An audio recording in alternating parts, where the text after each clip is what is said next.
Hello, dear students. Today we are going to cover the second part of chapter 4. In the first part, we covered the main terminologies in building a project network. We talked about merge activity, parallel activity, path, critical path, event, and burst activity. Today we have to use these terminologies to build our network and to identify in the network where is the burst activity and where is the merge activity.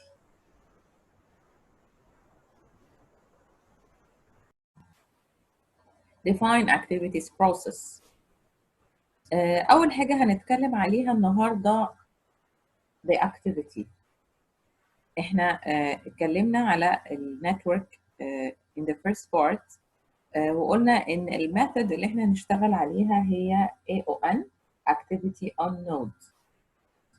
واتفقنا ان activity on node بتتكون من boxes اللي هي النودز وarrows اللي بتكون بتمثل لنا الباث او الفلو بتاع النتورك اللي احنا عايزين نعملها كريشن.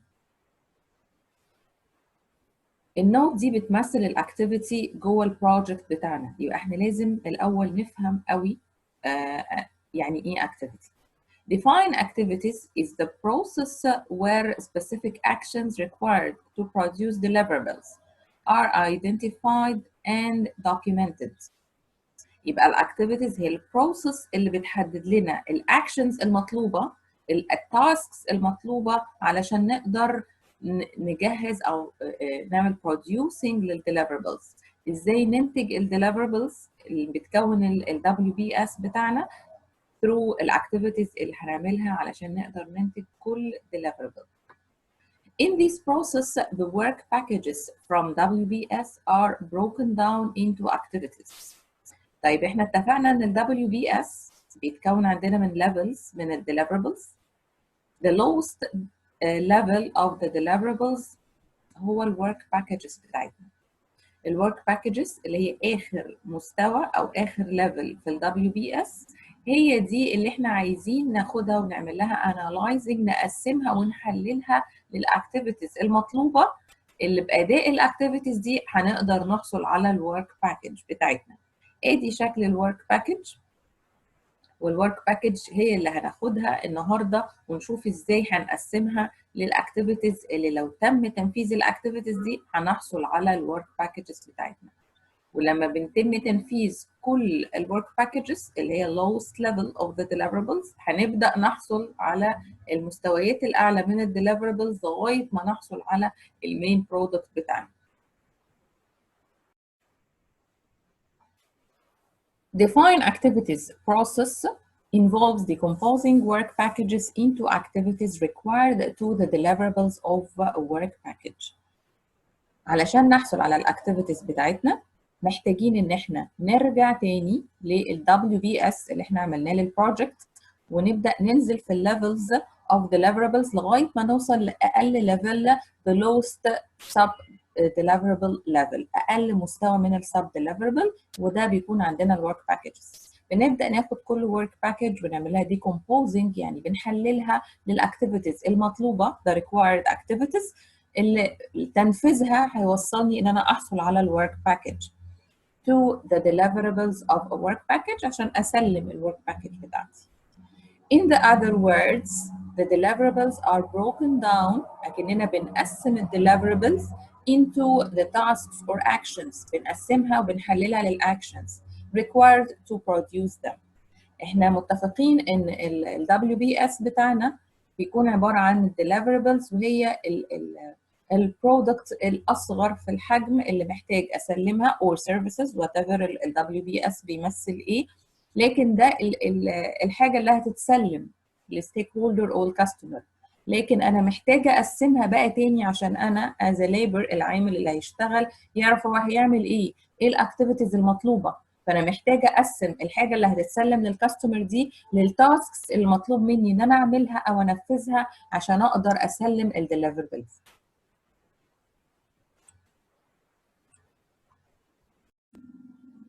So we can say that we have two steps to get our activities. The first one, to create the WBS, then break down the WBS into the work packages. While developing the WBS, the work on the project was broken down into work package. يبقى احنا محتاجين أول حاجة نعمل creation لل WBS ونبدأ نحلل البروجكت بتاعنا لغاية ما نوصل to the lowest sub-deliverable to get our work packages. What is the work package? Which are actual deliverables to be produced on the project. The second step, to define the activities. The work package are broken down into activities. الخطوة الثانية بعد ما جبت أو حصلت على الwork package هبدأ أقسم الwork packages بتاعتي وأحللها to get my activities. What are the activities? It's the actual work required to produce the deliverable. هي الفعل الحقيقي أو الأكتس أو التاسكس الحقيقية المطلوب إن أنا أنفذها علشان أقدر أنتج الديليفربل وبالتالي أحصل على الورك باكجز وفي النهاية بعد ما أنفذ كل الورك باكجز أقدر أوصل to my product. Okay, in this stage we have to be able very well to differentiate between the work package and activity. طيب محتاجين نسأل نفسنا سؤال. What is the difference between work package and activity? Work package is one of the lowest level of deliverables in the project. يبقى احنا عارفين ان الورك باكج لما بنرجع لشكل ال WBS هو اقل ليفل في ال WBS. دي خلاص حاجة احنا عارفينها. On the other hand, activity is a means to create a deliverable. الاكتيفيتي هي الوسيلة علشان اقدر اعمل الديليفربل. يبقى الديليفربل هو او الورك باكج هو اقل ليفل في deliverables in the WBS، لكن الاكتيفيتي هي الوسيله للحصول على الديليفربل. فممكن نقول a series of activities result in a lowest level of deliverable. مجموعه من الاكتيفيتيز ممكن تديني one work package في ال WBS. يبقى الورك باكج ممكن تكون بتتكون من عدد من الاكتيفيتيز بترتيب معين تنفيذهم يوصلني للحصول على الورك باكج. كمان ممكن نقول ان الورك باكج is the result or outcome of an endeavor. احنا اتفقنا ان ان انا اوصل للحصول على project انها an endeavor، هي محاولة للحصول على حاجة.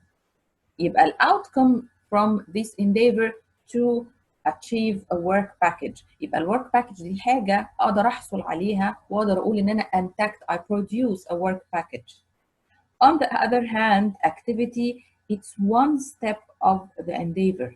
هي خطوة واحدة في المحاولة دي للوصول للwork package.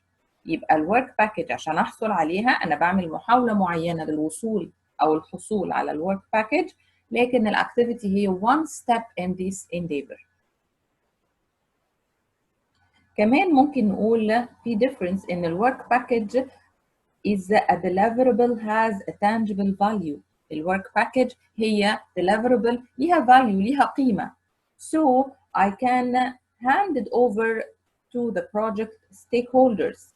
اقدر اخد الورك باكج واروح للستيك هولدرز، الناس اصحاب المصلحه في البروجكت، واقول لهم اتفضلوا ده ورك باكج، انا عملت جزء من البروجكت. لكن on the other hand I cannot be handed over to the project stakeholder the activity. ما اقدرش اروح اقول لهم في activity انا عملت كذا النهارده اتفضلوا، لا انا اقدر اقول لهم ده one of the deliverables الورك باكج ده انا انجزته، لكن مش هروح اقول لهم في activity task عندي انا عملتها.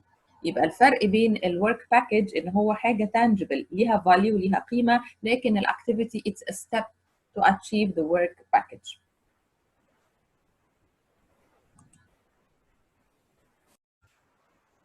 This example will clarify the difference between work packages and activities. Let us assume the project team has created a WBS with the software modules. We have here a software development project, and the WBS for this project has a software modules as work packages. ده شكل ال WBS software development, and the deliverables or the work packages are the modules for the software project. Module A, Module X, and Module K. Integration of all modules will result in the completion of the software product. يبقى احنا عندنا هنا ده اسم البروجكت بتاعنا software development. عندنا الورك packages we will assume ان الليفل ده هو the lowest level. ممكن يكون عندنا lowest above this level. احنا بس هنا عايزين نركز على ال lowest sub deliverable اللي هي الورك packages. فاحنا حطينا فوق اول حاجه اسم البروجكت وحطينا اخر ليفل اللي هي الورك packages بتاعتنا. يبقى احنا عندنا للبروجكت ده في 3 work packages: module A, module X, and module K. We will take one of the modules or one work package. هناخد من البروجكت ده one work package اللي هي module X. One such module could be module X. It would be a work package. دي الwork package بتاعتنا module X. Project team will have to perform a series of activities to create module X. محتاجين ان احنا ننفذ عدد من الاكتيفيتيز. عشان احصل على موديول X لوحده محتاج انفذ 3 activities: algorithm writing, coding, testing. يبقى لو انا عملت ال 3 tasks دي او ال 3 activities دي هقدر احصل على الورك باكج. يبقى الورك باكج زي ما قلنا قبل كده هي ال lowest sub deliverable in the WBS. محتاج اعمل لها decomposing للمين activities، الاكتيفيتيز اللي لما هنفذها هحصل على الورك باكج. These activities might include زي ما قلنا algorithm, writing, coding, testing, and etc. Project team might have to repeat these activities until delivery ready module X is created.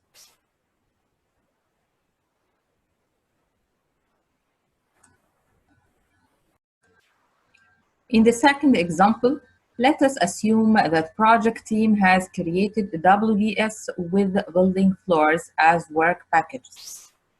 هنفترض ان احنا عندنا WBS، عندنا project for building construction، هبني building. ده شكل ال WBS، وقلنا احنا خلاص ما بنركزش غير على the lowest sub deliverables اللي هي الورك packages اللي في اخر ال WBS. عندنا فوق هنا اول حاجه the project building construction, and these are the work packages floor L, floor M, floor N. انا هفترض ان انا مقسمه الورك packages للفلورز اللي انا محتاج ابنيها علشان اوصل لان انا ابني كل البيلدينج بتاعتي. Completing of all floors will result in the completion of the building. One such floor could be floor N. It would be a work package. أنا هاخد واحد بس من الwork packages اللي هي الفلور N وهبدأ أعمل لها برضو decomposing to the main activities. هبدأ أحلل floor N للmain activities. Project team will have to perform a series of activities to construct floor N. These activities might include floor laying, wiring, painting. يبقى أنا عندي 3 activities. لو تم تنفيذ ال 3 activities هحصل على الورك باكج اللي هي floor N. Project team might have to repeat these activities until delivery ready. Floor N is completed. يبقى من ال 2 examples دول أنا قدرت أميز بين الورك باكج اللي هي باخدها من ال WBS والاكتيفيتيز اللي هي التاسكس المطلوب تنفيذها علشان اوصل للحصول على الورك باكج.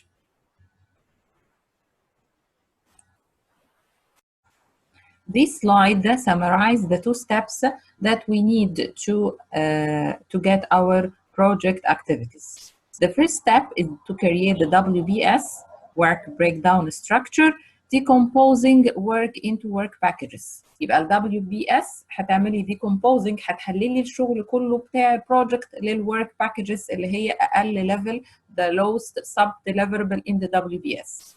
Then we have to define the activities by decomposing work packages into the activities. هناخد الwork packages من step number 1 ونبدأ نعمل لها decomposing، نعمل لها breakdown لغاية ما نوصل للactivities. ده الشكل عندنا ال WBS decomposing to work packages. Then we would take the work packages and break down the work packages into activities. The second step after identify the project activities is arranging these activities, which called sequence activities process. Sequence activities process involved putting activities and milestones in a sequence. أنا بعد ما حددت الactivities المطلوب مني تنفيذها عشان أقدر أحصل على الwork packages وبالتالي أحصل على البرودكت بتاعي، لازم أرتب الactivities دي بترتيب تنفيذ أو الأداء بتاعها جوه البروجكت. وده اللي بنقول عليه sequence activities process، عملية ترتيب الactivities. The activities and milestones will be organized according to the order in which the work will be done on the project. يبقى بعد ما بحدد الactivities ببدأ أرتب الactivities على حسب ترتيب المنطقي لتنفيذها عشان أوصل للحصول على كل work package جوه البروجكت. This is our first exercise, Country Engineers Design Department. Here we have the first network information table. In this table, we have 3 columns. The first column is activity, the second one, description, and the third one is preceding activity. ازاي نشرح الكلام ده؟ The first one, activity، دي أول حاجة احنا قلنا قسمنا الwork packages into activities. دي الاكتيفيتيز اللي المفروض انفذها عشان احصل على الورك باكج. كل اكتيفيتي بيكون لها description، ده الوصف بتاع التاسك او الاكتيفيتي، and code، الكود ده بيكون letter بيمثل الاكتيفيتي. The third column is the preceding activity. عايزه اعرف كل اكتيفيتي ايه الاكتيفيتي اللي بتسبقها. ليه؟ علشان اقدر اعمل sequence او ترتيب للاكتيفيتيز through the network. انا اهم 2 columns عندي هنا في التيبل ده هو الاكتيفيتي column and the preceding activity.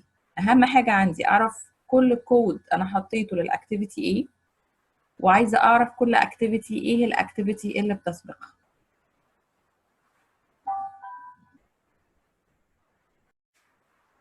Let's read the information network table together. First, we have activity A, application approval. This activity has no preceding activity. Here we have none. Activity A مفيش أي activity بتسبقها، ده معناه إن الactivity A هي أول activity عندي في النتورك. Activity B, construction plans, has one preceding activity which is A. يبقى الاكتيفيتي اللي قبل activity B هي activity A. Activity C, traffic study, has one preceding activity A. Activity D, service availability check, has one preceding activity A. لو جينا بصينا هنا هنلاقي إن activity B, C, and D has the same preceding activity A. ده معناه إن بعد activity A هيجي 3 activities في نفس الوقت B, C, and D. طبعا مش في نفس الوقت not at the same time، مش لازم يبدأوا كلهم at the same time، لكن هما next activities بعد A على طول. Activity E, staff report, has 2 preceding activities B and C. ده معناه إن عشان أبدأ activity B لازم يكون ده بعد activity B and C. طبعا احنا كل ده بنقرا الانفورميشن علشان نقدر نعمل التتابع ده في النتورك بتاعتنا. activity F commission approval has 3 preceding activities B, C and D. يبقى بعد ال 3 activities دول بتيجي على طول activity F. يبقى F مرتبطة ب 3 activities B, C and D. Activity G waiting for construction has 1 preceding activity F. في activity واحدة بتسبق G. Activity H has 2 preceding activities E and D. Okay, let's now draw the network from the information we have from the network information table. This is the first part of the network. ده أول جزء صغير عايزين نرسمه من النتورك. الجزء ده فيه 4 activities. Activity A, application approval. Activity B, construction plans. Activity C, traffic study. And activity D, service availability check. زي ما احنا شايفين هنا، احنا كنا قلنا من الانفورميشن تيبل ان انا عندي الاكتيفيتيز B, C and D they have one preceding activity which is activity A. نرجع تاني كده للتيبل نبص هنلاقي ان B, C and D have 3 preceding activity A. كلهم ال preceding activity A. يبقى انا بعد A هرسم ال 3 activities على طول. النودز انا عندي هنا دي نود، احنا قلنا اكتيفيتي اون نود، فالسكوير ده او البوكس هو النود بتاعتي اللي هتمثل لي الاكتيفيتي، والارو اللي بيمثل لي التتابع او بيوريني show me the independency. كل اكتيفيتي مترتبه او بتعتمد على انتهاء which activity. لازم activity ايه تخلص عشان ابدا الاكتيفيتي دي. يبقى انا لازم اركز في النتورك بتاعتي ان انا ارسم النودز، والنودز دي هي اللي هتوريني الاكتيفيتيز، وان انا احط الاروز اللي بتوريني اتجاه واعتماديه الاكتيفيتيز. يبقى انا عندي 3 اكتيفيتيز B, C and D، كلهم هيبداوا بعد انتهاء الاكتيفيتي A، والاروز دي هي اللي بتوريني الاتجاهات النتورك او البروسيس بتاعتي ماشيه ازاي. ده شكل النتورك كلها وهنقراها مع بعض. activity A زي ما قلنا بعديها في activity B, C and D. طيب نيجي نشوف the next activity بعديهم كانت activity E، واكتيفيتي E اللي هي staff report قلنا ان ال preceding activities بالنسبة لها B and C. طب نرجع نبص على النتورك هنلاقي this is activity E, staff report.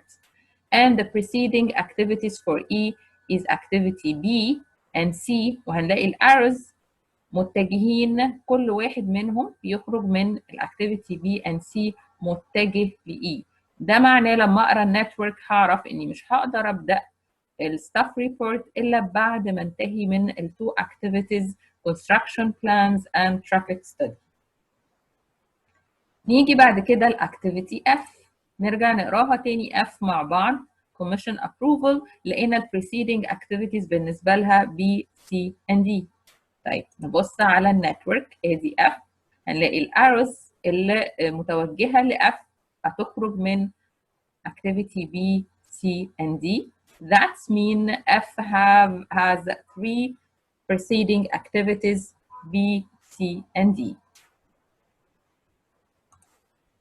Next, we have activity G, waiting for construction, and it has 1 preceding activity F، وده هنشوفه في النتورك. G has 1 preceding activity F، هي الوحيدة اللي بتسبق G. آخر حاجة كانت عندنا في الانفورميشن تيبل activity H has 2 preceding activities E and G.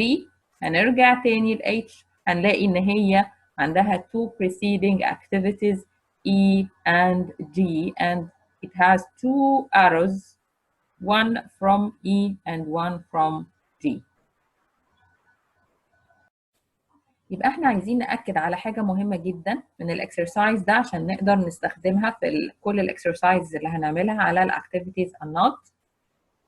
لما نيجي نرجع للتيبلز of network information tables، أهم حاجة نركز عليها زي ما قلنا we have to remember the most important thing to concentrate on the activities.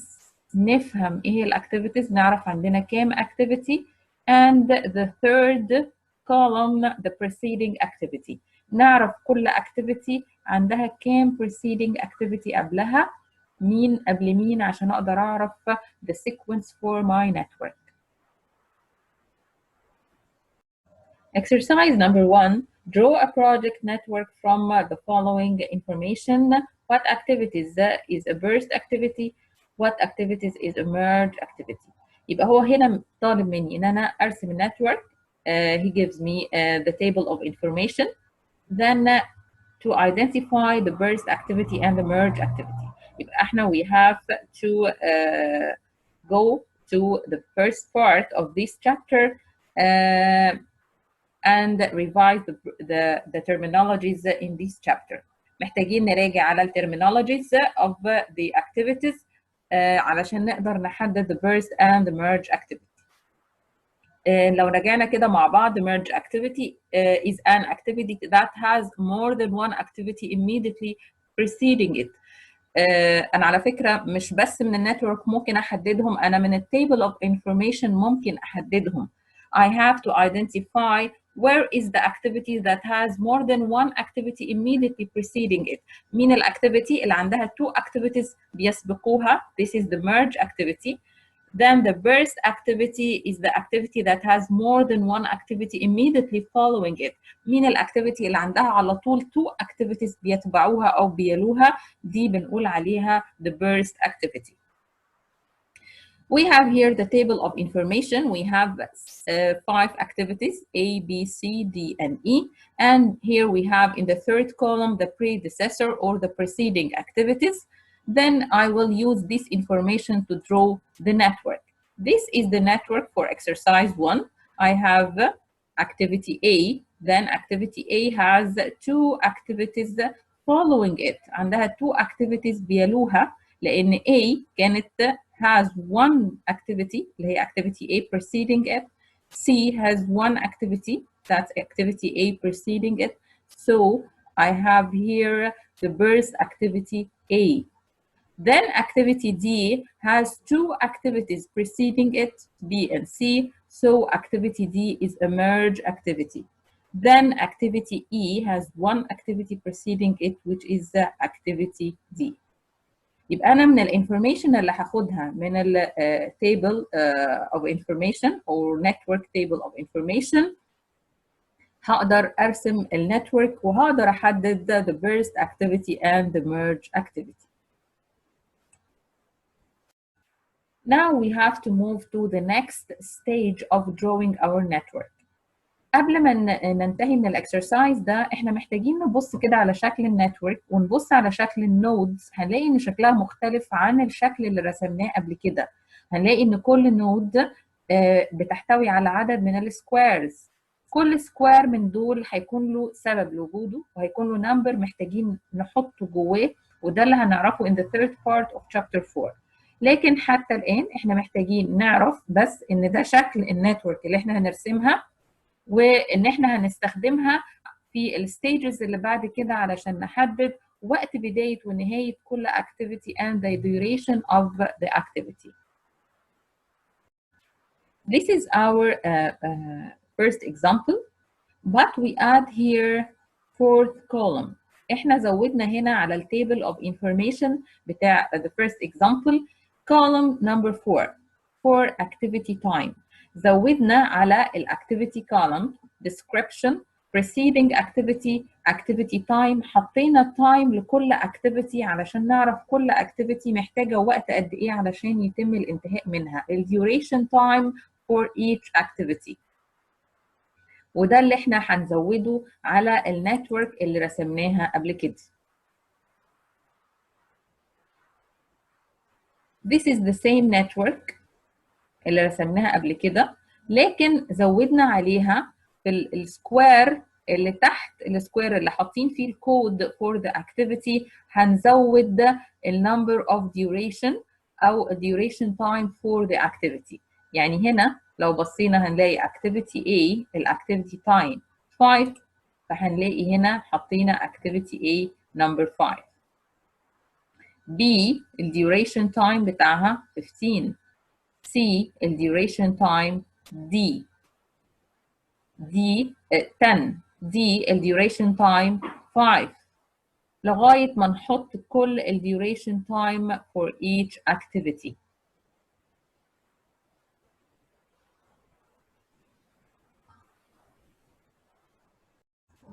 Exercise 2. In this exercise, we will note in this the table of information that we have a fourth column activity time. Draw a project network from the following information. What activities is a burst activity? What activities is a merge activity? يبقى هنا برضه هو طالب مننا ان احنا نرسم to draw the network, then identify the burst and merge activities. هنا هنرسم نفس شكل النتورك، هنبص برضو على الاي دي column، هنبص على predecessor activities الاكتيفيتيز اللي قبل كل activity، وهنبص على الاكتيفيتي time for each activity علشان نحطها جوه النتورك. ده شكل النتورك بتاعنا. هنلاقي ان B has one preceding activity A. A is the first activity. C has one preceding activity. Then D, E, and F has the same preceding activity C. Then D has three preceding activities D, E, and F.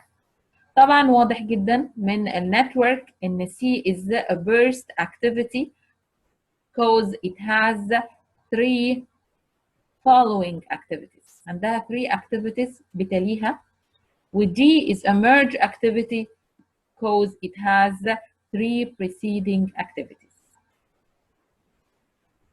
أرجو إن إحنا نركز كويس جدا على الإكسرسايزز دي، نعرف إزاي نقرأ التيبل of information علشان نقدر نرسم النتورك بتاعتنا كويس، نراجع على البيرست اكتيفيتي والميرج اكتيفيتيز عشان نقدر نحدد الاكتيفيتي to identify these activities in the network. Thank you.